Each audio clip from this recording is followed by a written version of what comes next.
I held on to 2 females till they were a year old. And then I had to change locations and I couldn't take them with me. So I had to rehome those 2. They went to a working camp when they were about a year old. And where they were rehomed, dude made it very clear. One turned out to be a hell of a brood bitch. And the other, she was on go all the time. Always ready to hit something. And not for nothing, she was a red chocolate brindle. She was a red chocolate brindle. So the moment she poked her head out the womb, I knew I was keeping her. She wasn't even out the sack yet. And I knew that was gonna be my keeper. And as she grew, she was proving me right, bro. She was proving me right all the way up to when she hit about a year old. Like, man, this one here. But true to form, you know, life happens. And I had to let her go. So there's only one dog from that litter that I still have any hope of getting something from. If I really want that combination of dogs. And that was an all-white male that I sent out to my cousin in Boston. You know what I mean? So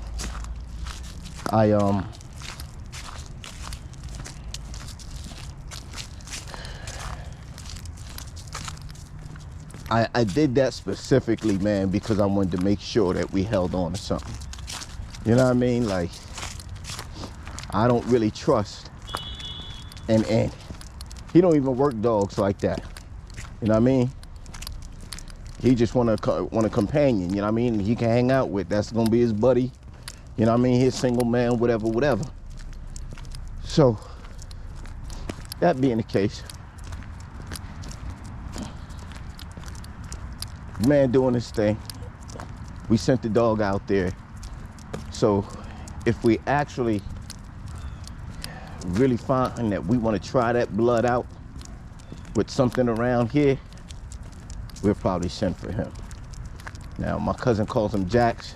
I used to call him Benny Blanco from the Bronx. You see the old man has not lost interest. And where that? How I get there? How can I get to it? That's the old man. What happened, boy? What happened? Where's that? Where's that? Atta boy. Can you get it? All right, don't worry about it. Come on, let's go.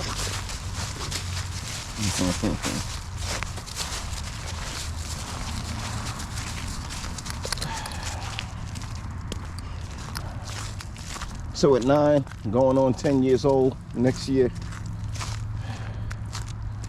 we're gonna definitely want to we're gonna want to capture as much of him as we possibly can. You know what I mean?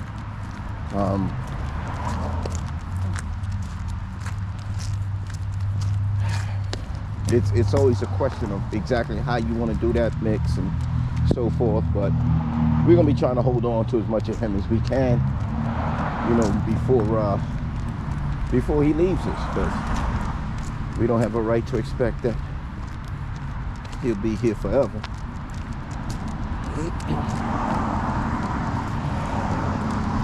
I can see where something like that would be real nice, but we're gonna have to get that in his offspring. And honestly, for my purposes, the ideal goods to put him in is Raina. She is the ideal candidate. But I'm no AI expert. He does not do well with females that are taller than him, which is most females. Most females just got too much hind leg for him to really get up there and do his thing. He be damn near off the floor. You know what I mean? So I ain't no AI expert.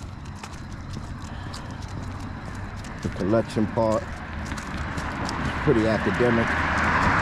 But when it comes to the actual insemination, well, I tend to lose my nerve with them little plastic tubes going up in my babies.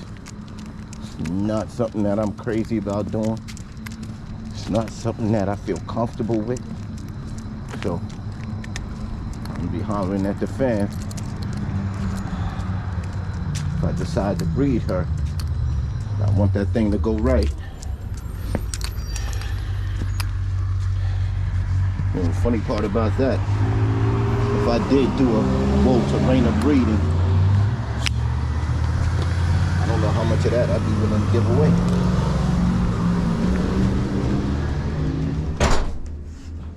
I'm gonna send something to a working camp, and that's about it. I wouldn't trust that blood, but nothing else. Nothing else. All right, y'all. That's enough about True Bull. Yeah, I forgot to tell y'all that. He was called Trouble. Here we call him True Bull. Right?